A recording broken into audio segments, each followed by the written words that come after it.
Assalamu alaikum and hello everyone, especially to our beloved Dr. Muzdalifa Monal. We are from Samsung Group and this slide will be present by 1. Nadia Binti Donald, 2. Desandra Demis, 3. Andrew Cyprane, 4. Zulrafi bin Raimi.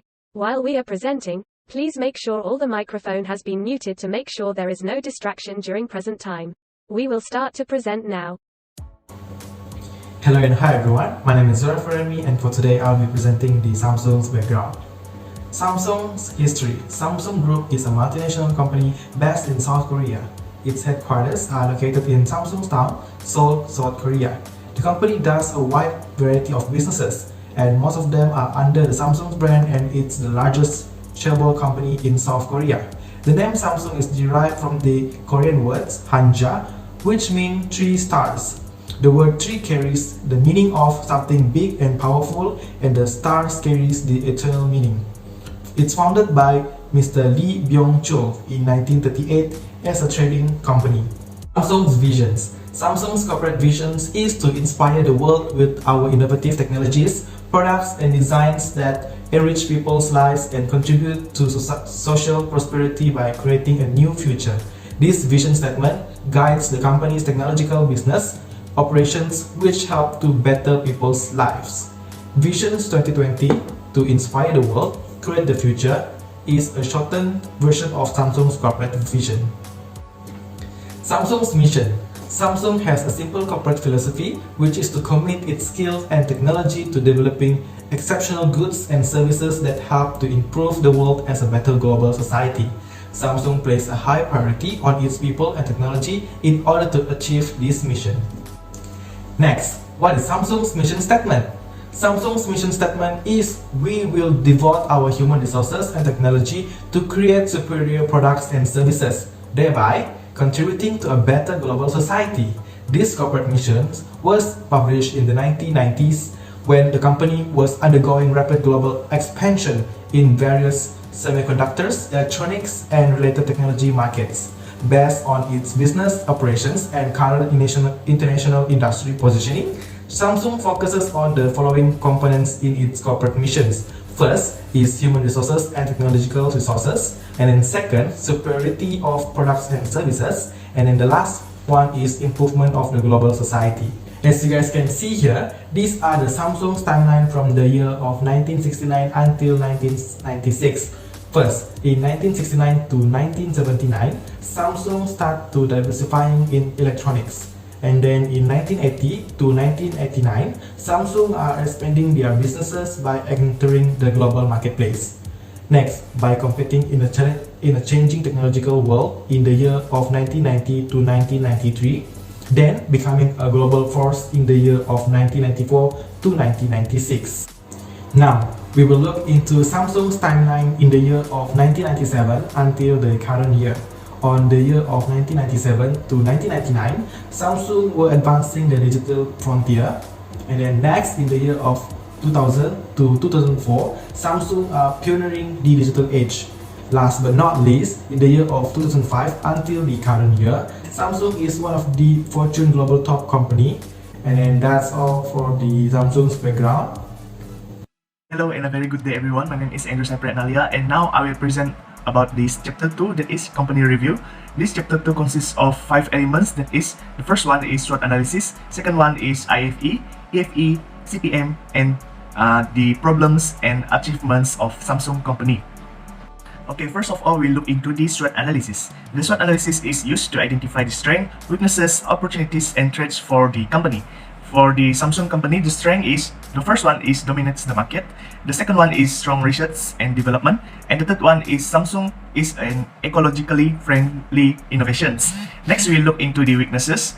For Samsung, the resale value is too low, and the Samsung only provides the built-in charger only 15 watt, and it still can compete with the other competitors such as Huawei, Apple, Vivo, and Oppo.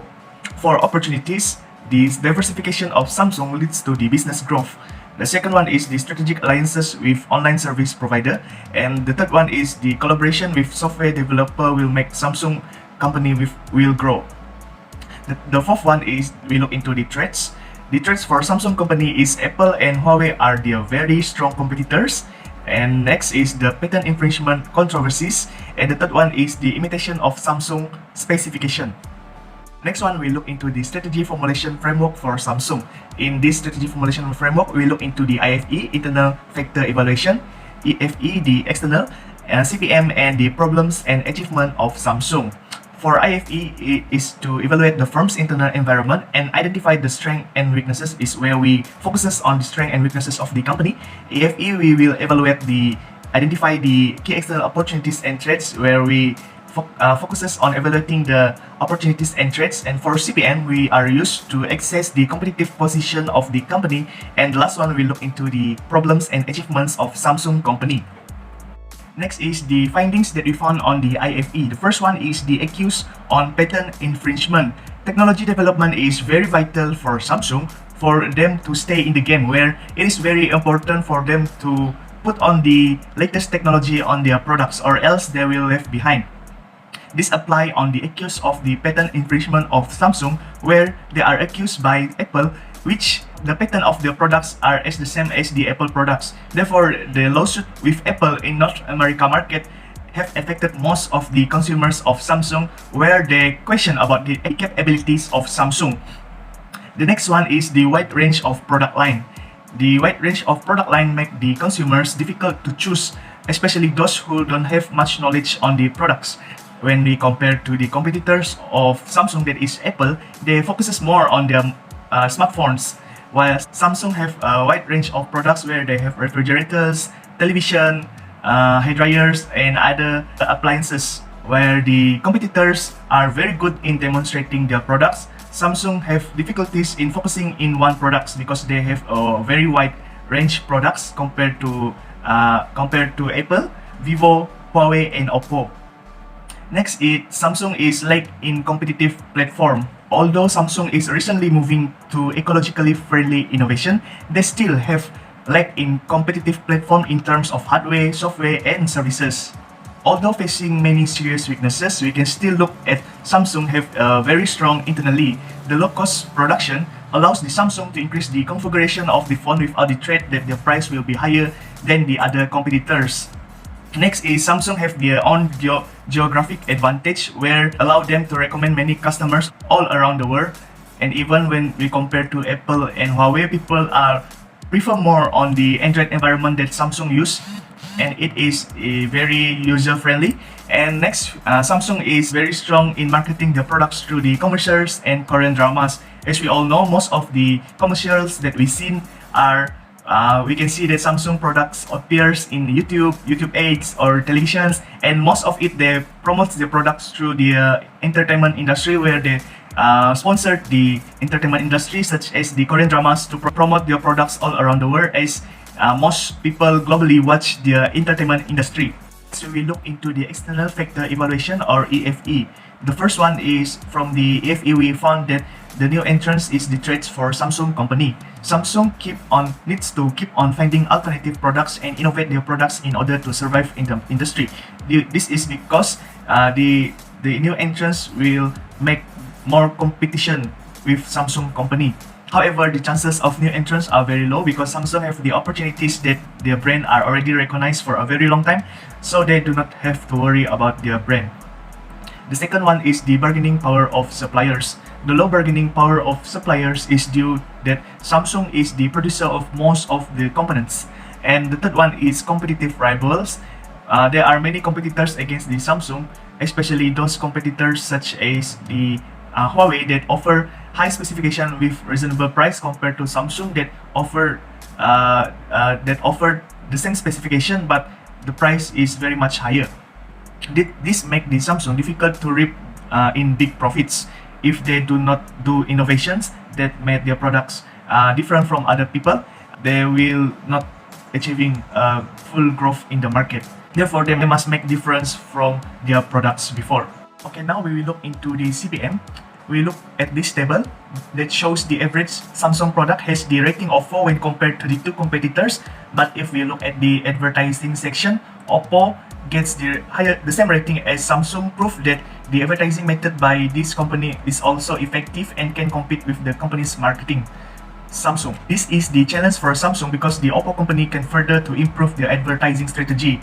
It is likely that they will be able to stand out at the same level as Samsung in the future. But to allow Samsung to remain in the top position, Samsung need to look at the weakness of the competitors in order to build weapon to overcome the competitors. For example, both Vivo and Oppo in the market share and the customer loyalty or employee dedication can be used as the advantage to Samsung, where Samsung can improve their rating to the higher to stand out from their competitors. Next, we will look into the Samsung achievement. Samsung have won many awards for their products.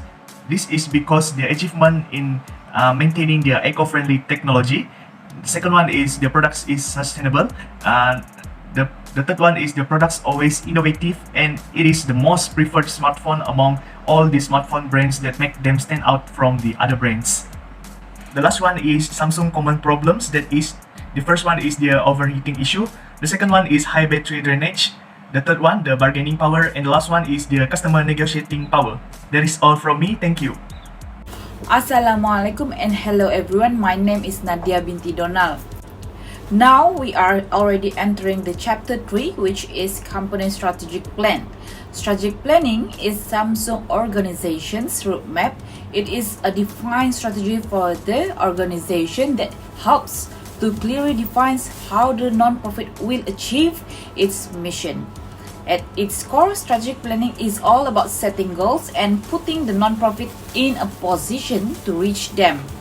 In this chapter, there are 2 stages of strategy formulation that I will be explaining to you guys. For strategic formulation in stage 2, we are choosing space matrix and BCG. First is space matrix, the strategic position and action evaluation matrix, or known as space matrix, is a strategic management tool that focuses on strategy formulation, especially as related to the competitive position of an organization. This is Samsung space matrix data. Based on the diagram, Samsung strategies are considered as aggressive strategies. This means that Samsung has a strong financial. In this case, Samsung can implement some strategies that can help Samsung to maintain their strong position in the market. For instance, Samsung can do market penetration, market development, and product development to keep strengthening and expanding their market. Next strategy for stage 2 is BCG. BCG is the Boston Consulting Group, a tool used internally by Samsung management to assess the current state of value of a firm's units or product lines. The BCG contains 4 distinct categories, which is dog, cash cow, stars, and question marks. There are 3 types of division that we apply in this strategy, which is 2 division, 3 division, and 4 division. This is the 2 division for Samsung market, which is domestic and international. Based on the internal and external factor that has been analyzed, Samsung domestic market share is in the question marks box. This means Samsung should strengthen their market share by implementing some market strategies that can help the company to grow. For example, market penetration or market development. Meanwhile, for international division, Samsung is in the cash cow box. This means that Samsung market share position is stable and they need to maintain in that position as long as they can. Here, Samsung can generate cash in excess of their needs. This is the 3 division for Samsung market, which is men, women, and kids. Samsung's target market men is in the star box. This describes Samsung's strong position among men in the market. Samsung's product has a high demand and popular among men. Next, Samsung's target market, which is women and children, is in the cash cow box. This shows that the company has a good long run opportunities for growing and generating more profit. While this is the 4 division is by region of Samsung market, which is North America, South America, Asia, and Europe. Samsung division for North America is in star box. This means that Samsung has a high demand there, and this represents that Samsung have opportunities to grow and expand their market. Next, is Samsung division in South America. This division is in the question mark box. This means that Samsung have to do some strategy in order to increase their market share and to strengthen their market. Other than that, Samsung division in Asia is in the cash cow box. This represents that Samsung product has a stable position in the Asia market. Hence, Samsung have to make sure that they can maintain their position in the Asia market. Meanwhile, Samsung division for Europe is in dog box. This means that Samsung has a weak market share and they are competing in a slow growth economy. Next, I will be explaining regarding the stage 3 strategy formulation, which is QSPM. QSPM is the short name of the Quantitative Strategic Planning Matrix, which a strategic tool which is used to evaluate alternative set of strategy. The QSPM incorporates early stage details in an organized way to calculate the score of multiple strategies in order to find the best match strategy for the organization. This is our QSPM data. According to the sum total attractive score, it is obvious that market development and product service development are the strategies that Samsung need to focus on, especially market development. It is obvious that Apple have more influence in the US market that made Samsung difficult to enter into the market. Therefore, it will be easier for Samsung to expand their market to other regions such as Asia and Europe, where Apple does not have a large market share, and the influence will allow Samsung to gain more advantage and increase the market share globally. In addition, Samsung can have more financial and technological resources to support the alternative strategy. Samsung need to realize that they must improve on their products as there will be more competitors to compete in the market in the future. They must develop and invest on their own technology to apply in their line of their product line. This will make their product more unique and advanced that will be competitive in the market and attract more customers. As a conclusion for chapter 3, Samsung organizational structure includes regional groupings or division as a minor feature.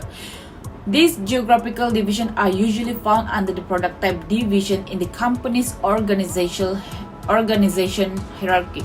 Samsung Electronics North America, for example, is a geographical division of Samsung Electronics, a product type of division. The corporation uses this feature of the organizational structure to develop region-specific strategies such as the device solution strategies for the North America market. That's all for me. Thank you. Now we'll be moving on to chapter 4. Salam sejahtera, my name is Desandra Demis. I will continue the presentation with strategic implementation. The first strategy is market development and product and services development. According to the result of QSPM, there are two strategies that Samsung need to focus in to overcome their weaknesses. Market development focuses on entering new markets with existing products or services. Through market development, the business can enter other markets using the direct export strategy, licensing, franchising, or foreign direct investment. By entering a new market, Samsung can increase in market growth and its market shares. By adopting this strategy, they enter a new market by targeting new customers in other areas. For example, Samsung expanding the market to Germany, United States, Thailand, and Japan to reach more potential customers. On the other hand, product development focuses on developing new products and services to serve its existing consumer base and market. This strategy includes improving existing products and services, developing new variants of products. For example, Samsung is very genius in bringing back the nostalgic foldable phone into the Samsung Galaxy Fold. The second strategy is propose method and timetable for putting long-term goals and specific strategies into action. The outcome of a strategy is determined by the creation and implementation of plans as well as the availability of resources to carry out the plan and accomplish the desired outcome. We must focus on two tactics in this study: market development and product and services development. Each strategy necessitates a distinct approach and preparation. Samsung's market development methods need them to prioritize the location in which they wish to expand their business, and the best technique is to use geographic criteria. Because the majority of Samsung's manufacturing facilities are in South Korea, it will be easier for the company to gradually extend its business from close to far away. The best environment for Samsung to expand their business is in Asia. They will have cultural and geographic advantages, as well as the resources and strategic partners they will need to help Samsung create the condition for its development. Many countries in these regions, such as Japan and China, have the best technological advantages and development. There are still no firms in these countries that are large enough to compete directly with Samsung Electronics. As a result, Samsung will have a significant competitive advantage over its competitors, making it easier for them to acquire any firms or technologies they require. To increase profits, they must concentrate on the European market, which has a good economy and a larger prospective consumer group prepared to pay more for Samsung's highly advanced technological services and innovations. And the last strategy is Samsung's diversification strategies. Samsung's product development strategy has played a vital role in making Samsung a diversified global brand. Samsung develops new products which target its existing market segments and regions. Samsung Group's related and unrelated diversification began as a grocery store, then moved into the wood trade and several other trading areas until settling on making television sets in 1970s. It then moved into the technology industry and extended its product offerings. By diversifying into the personal computer market, computer hardware, mobile phones, smartphones, home appliances, and watches, the company was able to achieve relevant diversification. Samsung has diversified into other companies in the past when it saw a business opportunity with high growth potential in different parts of the world. Samsung used a combination of enhancing its existing product to completely launching a new product under its brand name. For instance, Samsung is a dominant name in the smartphone industry. In conclusion, the recommended strategies for Samsung are based on the current external and internal factors of Samsung and the industries at the moment. If we assume all of the factors are unchanged, it is possible to ensure a positive outcome for Samsung Electronics if they can adopt and follow the recommendations. The first effect will be on Samsung's significant market expansion in three major regions: Asia, South America, and Europe. These regions will not only provide new markets and customers, but they will also help in the rebuilding of Samsung's brand and image, which has been tarnished in recent years due to competitions with Apple in the US market. These regions are also a gold mine of technology for Samsung to access and apply in order to produce new products and improve existing ones, therefore increasing value and gaining a competitive advantage at the same time. Finally, these new technologies boost Samsung in the development and creation of competitive technologies in which they will have complete control and oversight. The creations of differentiations in Samsung's product line might be the second outcome. With all of these technologies they obtain through market expansion, they will have access to and the basis to develop new technologies that will enable them to make their products more advanced and unique, hence increasing their competitive advantage in the market. Expectation of the new strategies. Certain recommendations can be made here concerning Samsung and the steps they can take in order to improve its competitiveness, performance, and profitability. These include targeting the middle to upper class market, embracing a new and improved pricing structure, as well as increasing online sales. That's all from Samsung Groups, and thank you for watching.